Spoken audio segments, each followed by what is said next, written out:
morning, Deep Springs Dragons. I hope you had a great weekend and you're ready for another fun-filled week of learning. Today is April 13th, 2020. Your learning packet should have this picture on the front. And you know what? I think we are ready to get started. All right, let's start with this little video right here. Notice that it says are controlled, or it can be made by the O-R, O-R-E, O-A-R. And we've got examples on this page, so you can practice those. Kids versus phonics. Or, fork, stork, stork with a fork? All the little kids singing storky with a fork, singing stork with a fork. Corn, horn, corn, corn, corn, corn.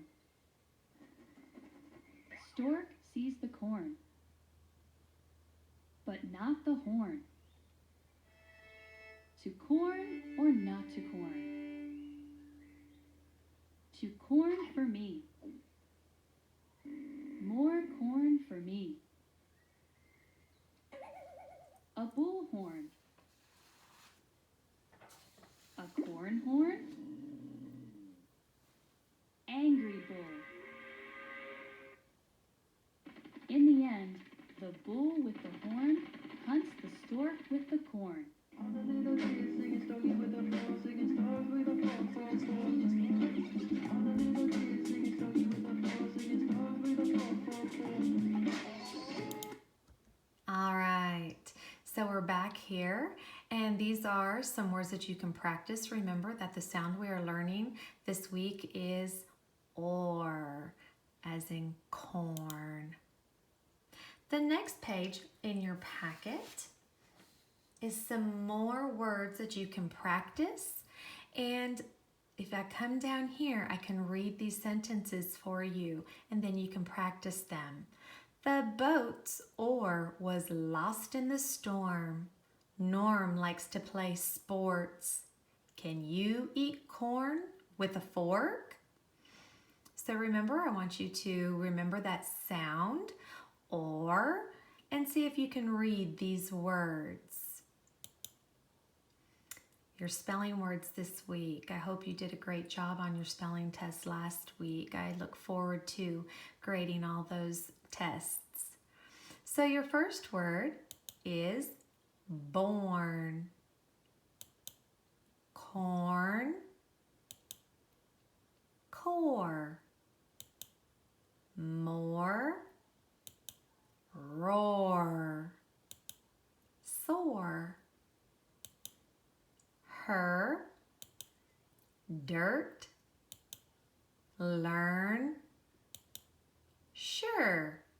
Please practice those every night. All right, here are your high frequency words for the week.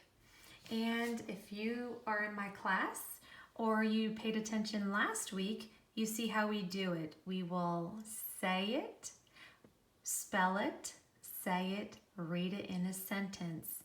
The first, so you can follow along on your paper. The first word is began. B-E-G-A-N, began. He began to build a robot. The next word, better. B-E-T-T-E-R, better. Let's invent a better umbrella. The next word is guess. G-U-E-S-S, guess. Can you guess what this does? The next word is learn. L-E-A-R-N, learn. Can you learn how to sign just like me? The next word is write. R-I-G-H-T, write. This clock tells the right time. The next word is sure. S-U-R-E. Sure. She makes sure you are well. The next word is idea. I-D-E-A. Idea. And the last word is unusual. U-N-U-S-U-A-L. Unusual. The new bike is unusual. Oops, I read that wrong. This new bike is unusual. So our words are began, better, guess, learn, right, sure, idea, unusual. I hope that you can, by the end of the week, know how to read these words, and 2 of them are on your spelling list. All right, the next page in your packet is your high frequency words and paper. So at the end of this lesson, we want you to practice writing these words, and there's 2 pages of them. All right. All right, so now we have a new concept for the week, and it's called Great Inventions. And the essential question, you know, every week we have that essential question. It says, what inventions do you know about? You know, you can pause the video right now and have a tiny discussion with mom, dad, brother, sister on what inventions do they know about. And then we go into our weekly opener. Here's that essential question again. What inventions do you know about? Let's watch that video. Great inventions. What inventions do you know about? When you hear the word inventions, you may think of the Wright brothers' first airplane. But we use inventions almost every minute of the day. Here's an interesting invention. It's simple, but so useful. Imagine trying to cut without scissors. How about zippers? Zippers are on your clothes, your backpack, everywhere. What did people use before the zipper was invented? Inventions give us new ways to get things done. This boy made a model of a new way to heat our homes. Anyone can be an inventor. What ideas do you have for a new invention?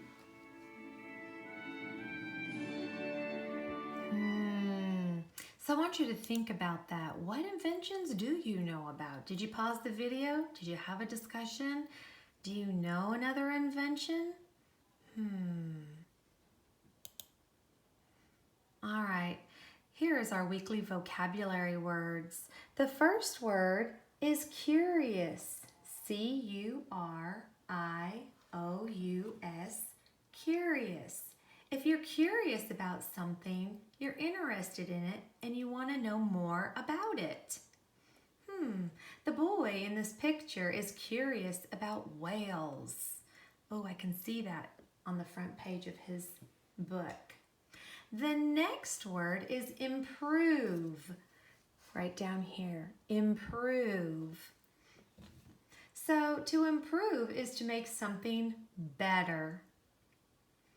Let's look at the picture, and it shows the word improve. Someone is adding cheese to their dish.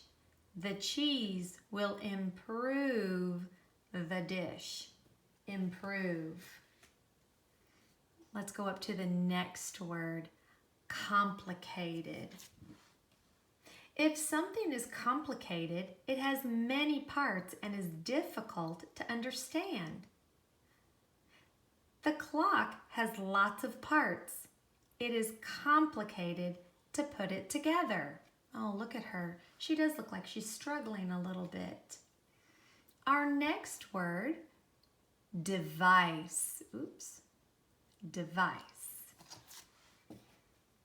A device is an object to do a certain job, such as a can opener. So if you're looking at this picture, it is an example of a device. This tool is called a tire gauge. This device is used to check tires.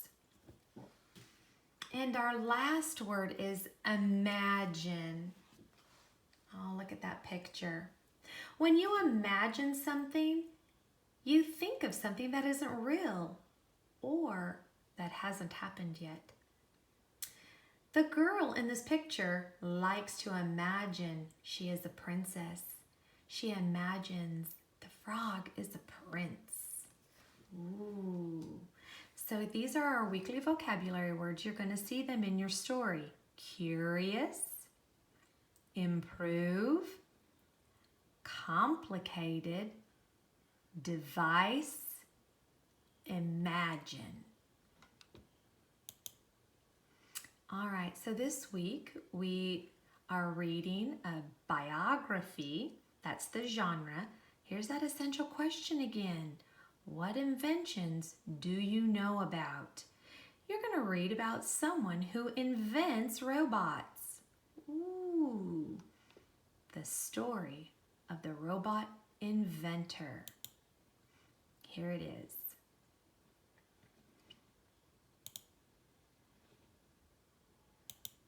Big ideas. Meet Tomotaka Takahashi. He invents unusual robots. How did he get started? Mr. Takahashi was born in Japan in 1975. As a child, he played with blocks. He used his imagination to make all sorts of forms and shapes. Japan. Ooh, so let's stop right here on that big idea. Remember this week that you are learning to read closely to understand informational text. I also want you, I'm stopping right here, to let you know that we want to focus this week on problem and solution. Remember that a problem is something a person wants to do, change, or find out. The way a person solves the problem is the solution. So, as we are reading the story, you are thinking about informational text. Oh, and his name, I still have a hard time pronouncing it. And so let's keep going. Later, he read comic books about robots. One of the robots looked like a real child. Takahashi wanted to make robots just like it.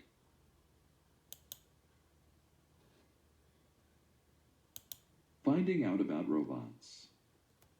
In 1999, Takahashi began to study robots. He took classes to learn how they move. The robots bent their legs when they walked. It did not look right to Takahashi. People did not walk that way. Then Takahashi had an idea. He made a better robot. It did not bend its legs when it walked. It moved more like a person. So I have a question. How did the robot Takahashi made walk? Think about that.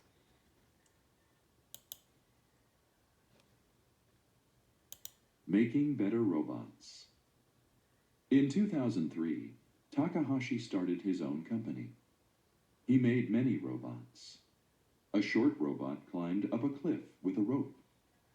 A bigger robot lifted a car with its arms. Another robot rode a bike for 24 hours. Takahashi began to put his robots in contests. He made 3 robots for a sports race in Hawaii in 2011. The first robot had to swim. The second robot had to ride a bike. The third robot had to run.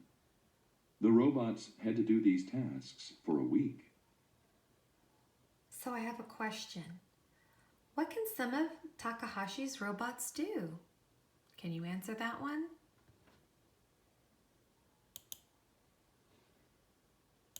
For the race, there were many problems to solve. Takahashi made the swimming robot waterproof. He gave it arms like fins to help it swim faster.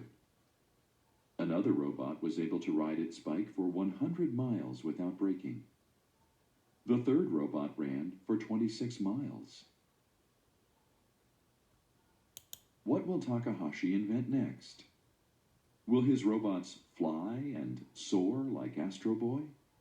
Will they be his finest? We can only guess.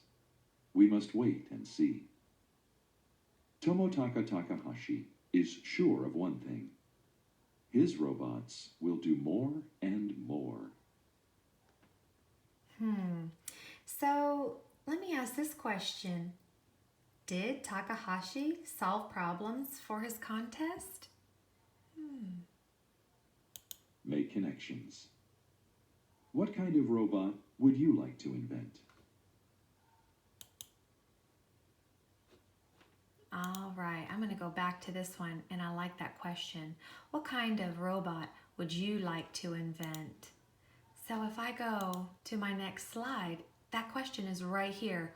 What kind of robot would you like to invent? I want to see an awesome, detailed illustration right here. And then you can write about that robot that you would invent.